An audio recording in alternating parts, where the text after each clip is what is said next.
Hey, Shalom, Call Halor, Yahweh Bashim, Yahweh Shai Bashim, Hawadash, the one of the apostles of Great Millstone, and Shalom, true brothers and highways and byways, doing the work sincerely and faithfully and continually fighting that good fight of faith, Lord willing, we are found in that number to be delivered. All right, so we're just going to get right into it.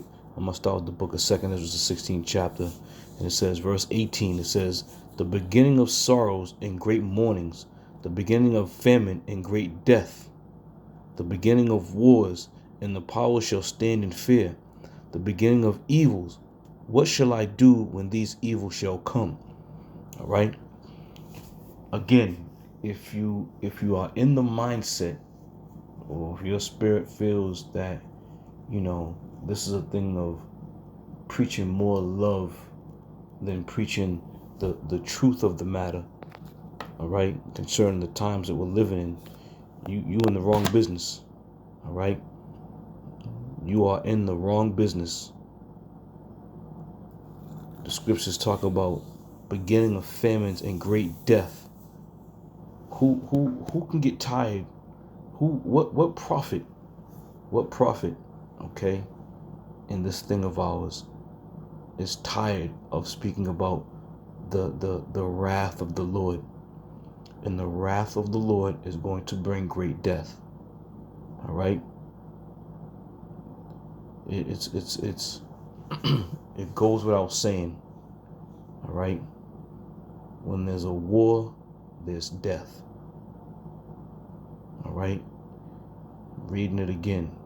The beginning of sorrows and great mournings. And you know what brings on great sorrows and mournings?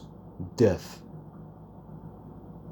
That's one of the key contributing factors of one having sorrows and mournings. You ever gone to a funeral? You see all those people in there crying and mourning and all sorrowful. Can you imagine on the scale that's going to be this time around? When you back when you'd go to those funerals, they'd be crying for one person in the pine box. But with great death, there's going to be so much death, people aren't even going to be able to cry. They're going to be totally shocked and stunned. All right? The beginning of wars, and the power shall stand in fear. The beginning of evils. What shall I do when these evils come? All right? The beginning of evils meaning what? The beginning of bad times. Coming into bad times real soon, man. And we can't stress it enough. Again, this is all that really is on the horizon, man. We talked about this all day at camp today. But it's only fitting to prepare the mindsets of those who believe in this thing. So that way, when shit does start, hitting the fan, you ain't gonna be totally shocked. You're not gonna be in disbelief. As the Spirit dwells and settles with you, you're gonna come to the conclusion of, these are the things I was warned about. These are the things that the brethren told me. So therefore, I'm gonna move accordingly. Right? Move accordingly. This is Daniel chapter 12, verse 1.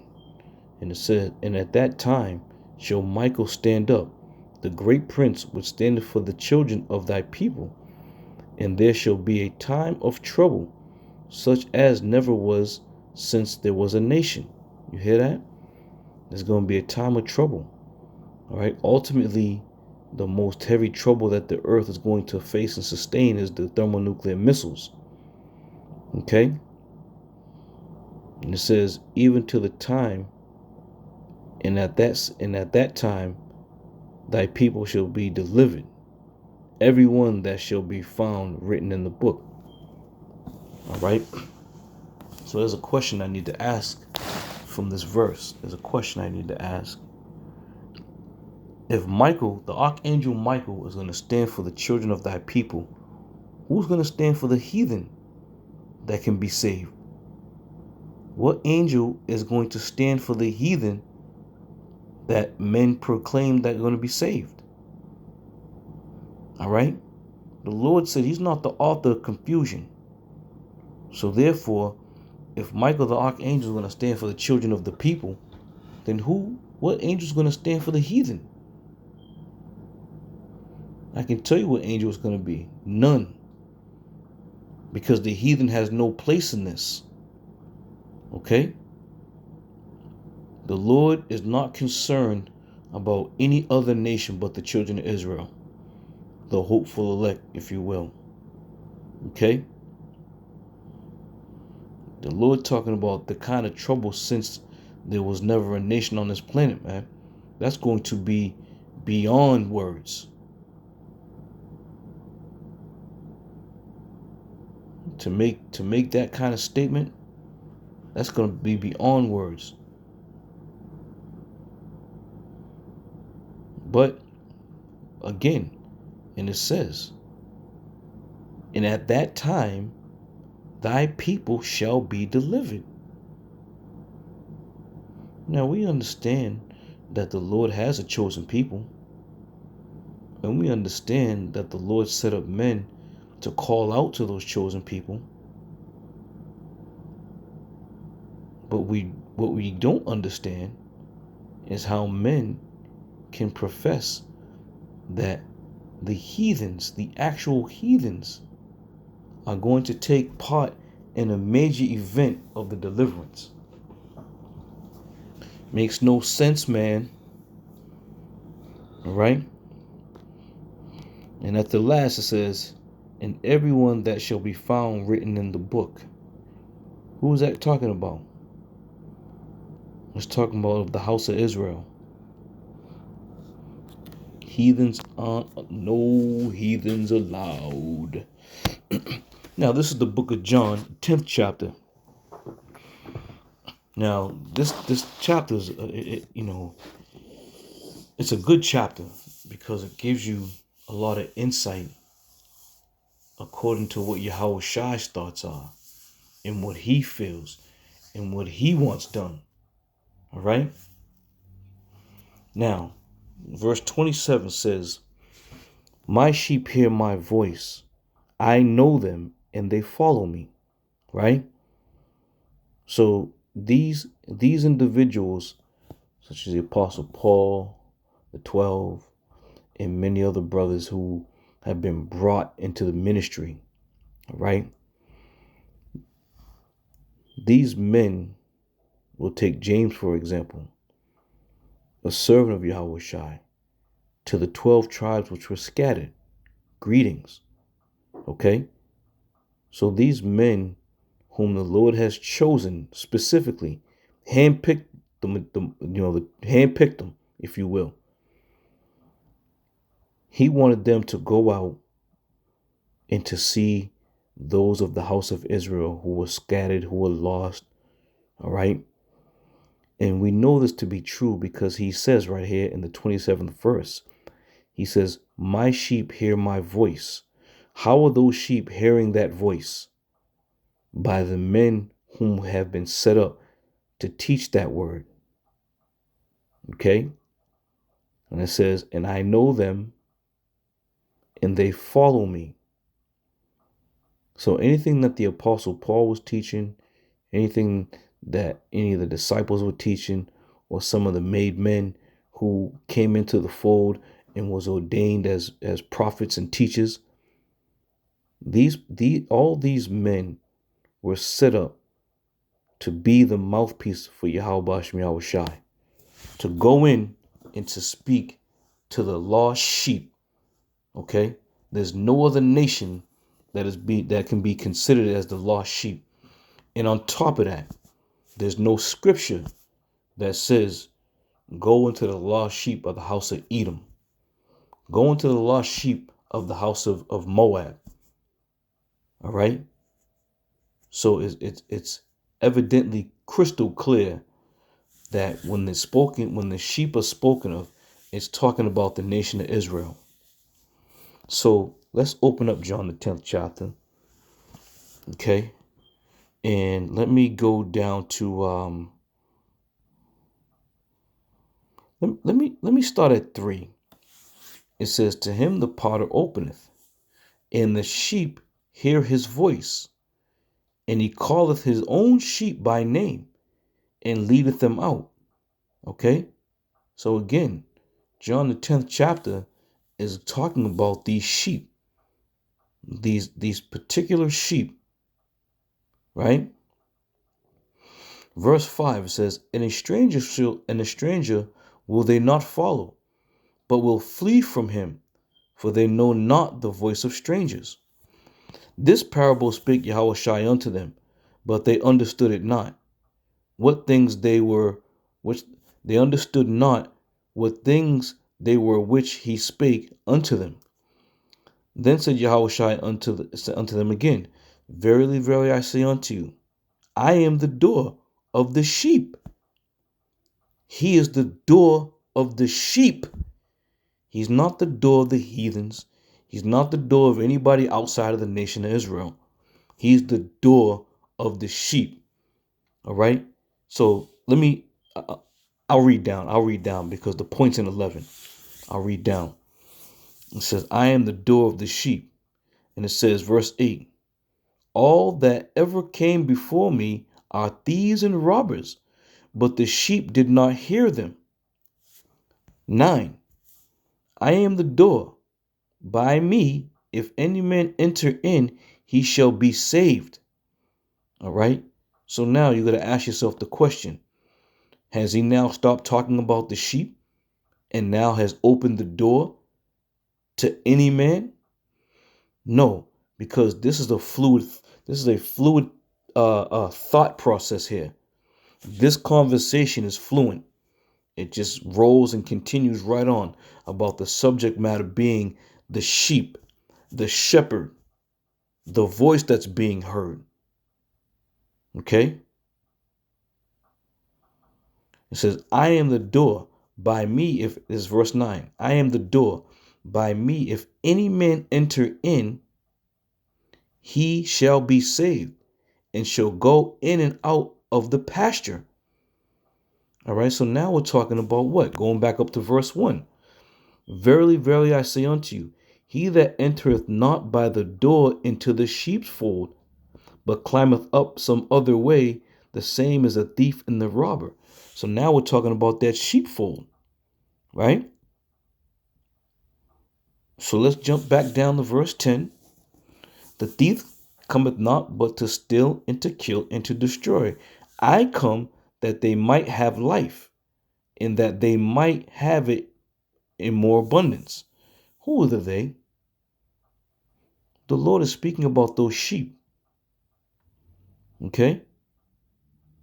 He's speaking about the sheep. Now, verse 11 is going to prove everything.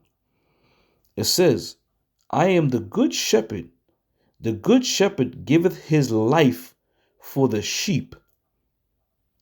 The good shepherd didn't give his life for the heathen. He gave his life for the sheep. Okay? So the apostle Paul, he understood the mission. All right? He truly understood the mission was to go out to the lost sheep of the house of Israel. Okay? But the Lord himself, Yahushua himself said it. I am the good shepherd.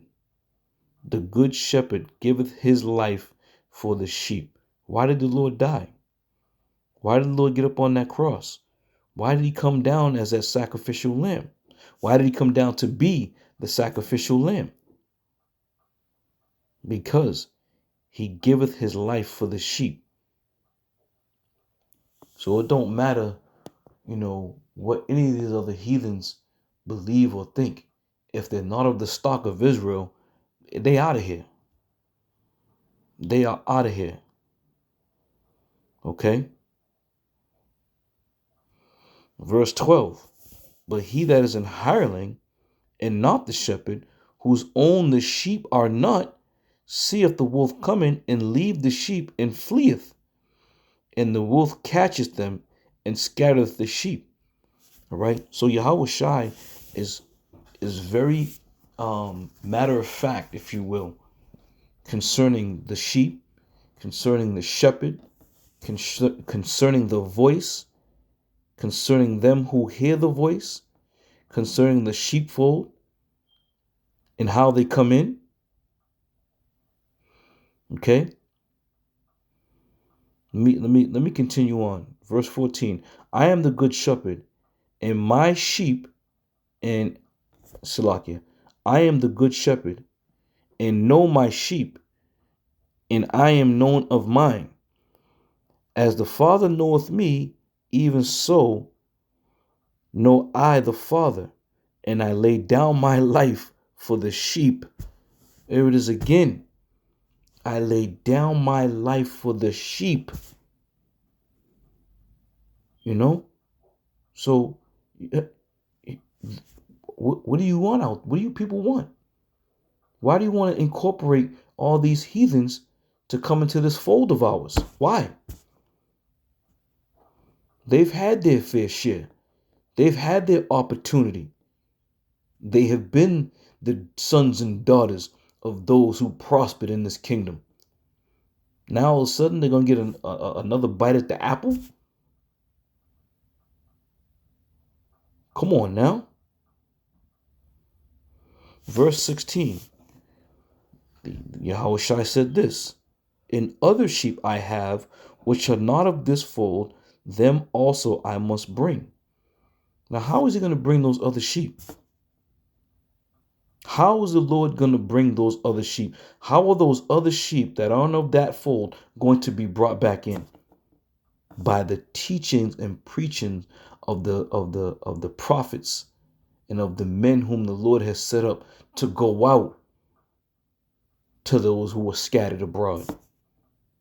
Okay? I'll read it from the top. And other sheep I have which are not of this fold, them also I must bring, and they shall hear my voice, and there shall be one fold and one shepherd. All right? So again, the sheep are consisted of one nation of people, the Israelites. We have been dubbed those sheep. Yahushua has been dubbed the shepherd. All right? And when you get into the dynamics of a sheep and a shepherd, the shepherd would do anything for the flock, to maintain the flock, to make sure the flock is well taken care of. Likewise, Yahushua, he laid down his life for the sheep. You know, somebody got to show me some scriptures about the Lord laying down his life for the shepherds. For the heathens. All right. Somebody got to show me a scripture where the Lord's going to send a certain angel to watch over the heathens that believe. It's not going to happen, man. It's not going to happen that way. Okay. Again, going back to the dynamics of all of this. It's all about the hope for the elect. And if you don't believe it, too goddamn bad. Too bad. You know, there are a lot of people out there, a lot of different groups out there trying to weasel their way into this thing. You don't give a damn about Yahushua then, and why all of a sudden you're going to give a damn about the Lord now? Okay? So with that, I'm going to end it with that. Just wanted to hit those quick points concerning the great death that's coming, that's slated for Babylon the Great. And then, stress the fact that these individuals whom the Lord is professing to be the sheep are Israelites. Nobody else.